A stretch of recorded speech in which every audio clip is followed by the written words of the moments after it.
Now अब हम बात करेंगे हमारे न्यू टॉपिक की, एंड दैट इज गाइस, क्या है वो? Liquefaction of gases and critical points. ठीक है, सबसे पहले इस वर्ड का मतलब समझिए, ये क्या लिखा है? Liquefaction of gases. ठीक है, मतलब वैसे तो ये लिक्विफेक्शन है, आप मान लो कि लिक्विफिकेशन की मैं बात कर रहा हूं। ठीक है, गैस ऐसा कौन सा पॉइंट है जहां पर लिक्विफाई हो जाती है? ठीक है, तो हम लोग अब बात करेंगे, एंड्रयूज आइसोथर्म भी आएगा, उसमें भी हम लोग समझेंगे। ठीक है, आइए आगे बढ़ते हैं जरा। चलिए सबसे पहले थ्योरेटिकल स्टेटमेंट कवर करते हैं। ठीक है, थ्योरेटिकल स्टेटमेंट आपके लिए एक बेसिक डेफिनेशन का काम करेगा, जिसे बाद में कंसेप्चुअली मैं इसको एक्सप्लेन करूंगा। एक बार जरा रीड करें क्या लिखा हुआ है। The phenomenon of converting a gas into liquid is known as liquefaction. समझ गए आप? यानी कि किसी पर्टिकुलर गैस को लिक्विड में कन्वर्ट करने वाली मेथोडोलॉजी आपके लिए लिक्विफेक्शन या लिक्विफिकेशन कहलाती है। ये कॉमन सेंस वाली बात हो गई। ओके, आइए जरा सेकंड स्टेटमेंट पर देखते हैं क्या लिखा हुआ है। ठीक है, इसे भी एक बार रीड करते हैं, फिर मैं कंसेप्चुअली समझाऊंगा। The liquefaction of a gas take place when the intermolecular force of attraction becomes so high. Just suppose एक एग्जांपल देता हूं, सुनना। इनिशियली मान लीजिए कि ये आपके पास गैस का पार्टिकल है, यहां कोई गैस का पार्टिकल है, यहां कोई गैस का पार्टिकल है, यहां कोई गैस का पार्टिकल है। ओके भाई, ये वाला पार्टिकल इस पे भी अप्रोच कर रहा है, ये वाला पार्टिकल इस पे भी अप्रोच कर रहा है, और ये वाला पार्टिकल इस पे भी अप्रोच कर रहा है।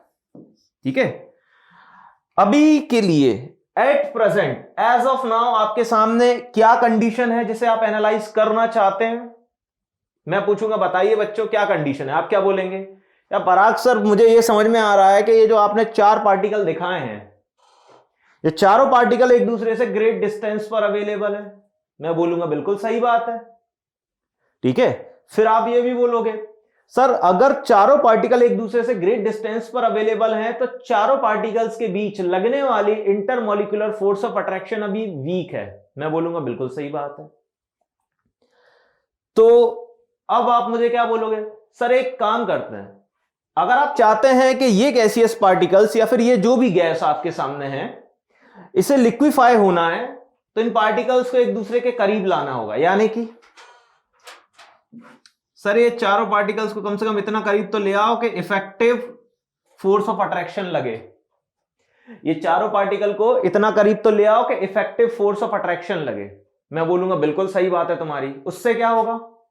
सर उससे यह होगा कि जब पार्टिकल्स के बीच इफेक्टिव फोर्स ऑफ अट्रैक्शन लगेगी बिटवीन इंटरमोलिकुलर, ठीक है, जब इफेक्टिव फोर्स ऑफ अट्रैक्शन लगेगी बिटवीन इंटरमोलिकुलर, तो गाइस मतलब पराग सर तब वो सिचुएशन क्रिएट होना स्टार्ट हो जाएगी जहां पर गैस अपने आप को लिक्विफाई कर सकती है। मैं बोलूंगा बिल्कुल सही बात है। तो इस स्टेटमेंट का मतलब क्या निकला?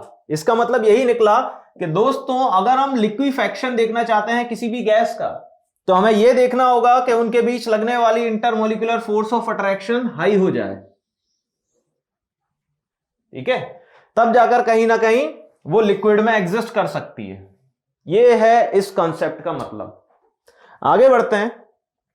ठीक है, मान लो कि आपके पास एक एग्जांपल है या फिर let us assume a certain condition. एक गैस है वो लिक्विफाई होना चाहती है। ठीक है, a gas can be liquefied by what? अब कुछ पैरामीटर्स भी तो होने चाहिए। कब होगा लिक्विफिकेशन? कुछ पैरामीटर्स चाहिए हमें। हाँ, टेम्परेचर का पैरामीटर चाहिए हमें, प्रेशर का पैरामीटर चाहिए हमें, वॉल्यूम का पैरामीटर चाहिए, एवरीथिंग वी नीड। सो अगर सबसे पहले मैं बात करूं इंक्रीजिंग प्रेशर की, ठीक है, यानी कि अगर मान लीजिए कि प्रेशर जो है आपका हाई कर दिया जाए, ठीक है, जैसे कि मान लो कि मेरे पास कार्बन डाइऑक्साइड गैस अवेलेबल है एक कंटेनर के अंदर। अब उस कंटेनर के अंदर मैं क्या करूंगा? प्रेशर हाई कर रहा हूं। प्रेशर हाई करने का मतलब क्या है कि कार्बन डाइऑक्साइड गैस के पार्टिकल्स या मॉलिक्यूल जो भी उस कंटेनर के अंदर हैं वो बिल्कुल हाई काइनेटिक एनर्जी के साथ कंटेनर की वॉल को कंटीन्यूअस रैंडम वेलोसिटी और रैंडम मोशन के जरिए हिट कर रहे हैं, स्ट्राइक कर रहे हैं। इससे हो क्या रहा है? एक प्रेशर एक्सर्ट हो रहा है पर वो प्रेशर क्वांटिटी में या फिर मेजरमेंट में देखा जाए तो that is very high pressure. ठीक है, सो अब दूसरी तरीका क्या है भाई प्रेशर को इंक्रीज करने का? दूसरा तरीका यह है प्रेशर को इंक्रीज करने का कि आप अपने पर्टिकुलर वॉल्यूम के कंटेनर में एक मूविंग पिस्टन लगा दो।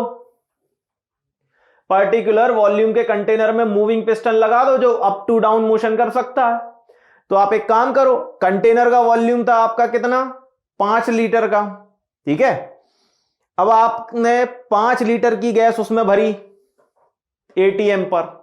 ठीक है, मूविंग पिस्टन लगा दिया कंटेनर के मुंह पे, पिस्टन को दबा रहे हैं धीरे धीरे धीरे धीरे धीरे धीरे, प्रेशर इंक्रीज हो रहा है, गैस कंप्रेस हो रही है, गैस के पार्टिकल्स के बीच में intermolecular force of attraction increase हो रहा है, यानी कि क्या हो रहा है, लिक्विफिकेशन कहीं ना कहीं स्टार्ट होना चाहता है। ठीक है, तो मैं क्या कह रहा हूं कि इंक्रीज प्रेशर, ठीक है, increase in pressure result what guys, increase in attraction among molecules. यही मैंने अभी बोला और यही चीज अभी लिखी भी हुई है। ठीक है, आगे बढ़ते हैं जरा, फिर सेकेंड कंडीशन पे आते हैं, क्या है, डिक्रीजिंग टेम्परेचर। आप टेम्परेचर हाई मत रखो, आप टेम्परेचर को भी लो करते चलो। ठीक है, प्रेशर इंक्रीज करो, टेम्परेचर भी लो करते चलो। तो भाई जब आप टेम्परेचर लो कर देंगे उससे पता है क्या होगा, डिक्रीज इन टेम्परेचर। ठीक है, अब हम जानते हैं kinetic energy is directly proportional to temperature. जब हमारा टेम्परेचर ही डिक्रीज हो जाएगा तो ऑब्वियसली मैं यही कोशिश कर रहा हूं कि हमारे काइनेटिक एनर्जी भी कम हो जाए ओवरऑल पार्टिकल्स की। ठीक है, या एवरेज काइनेटिक एनर्जी कम हो जाए ओवरऑल पार्टिकल की, ओवरऑल गैस की। तो काइनेटिक एनर्जी कम हो जाएगी, इसका मतलब पता है क्या कहना चाहता हूं मैं, गैसियस पार्टिकल रैंडम मोशन भी कम कर देंगे, कंटेनर की वॉल को स्ट्राइक करना भी कम कर देंगे। वो चाहेंगे कि वो एक ही जगह पर रहें और दूसरे मॉलिक्यूल से अट्रैक्शन करें। ठीक है, वो एक ही जगह पर रहें और दूसरे मॉलिक्यूल से अट्रैक्शन करें। इससे क्या होगा, टेम्परेचर कम हो रहा है, प्रेशर इंक्रीज हो रहा है, कहीं ना कहीं बिटवीन टू पार्टिकल्स और between two molecules intermolecular force of attraction increase हो रहा है। यानी कि मैं बिल्कुल एकदम बॉर्डर लाइन टच करने वाला हूं किसी भी गैस को लिक्विफाई करने के लिए। ठीक है, तो ओवरऑल काइनेटिक एनर्जी जो है मॉलिक्यूल्स की वो भी क्या हो जाएगी बच्चों, डिक्रीज हो जाएगी। क्यों भाई, हमें पता है कि काइनेटिक एनर्जी जो है डायरेक्टली प्रोपोर्शनल होता है टेम्परेचर के। ठीक है, आपकी काइनेटिक एनर्जी कब कम होगी, जब आपका टेम्परेचर कम होगा। ठीक है, ये कहानी फिक्स है।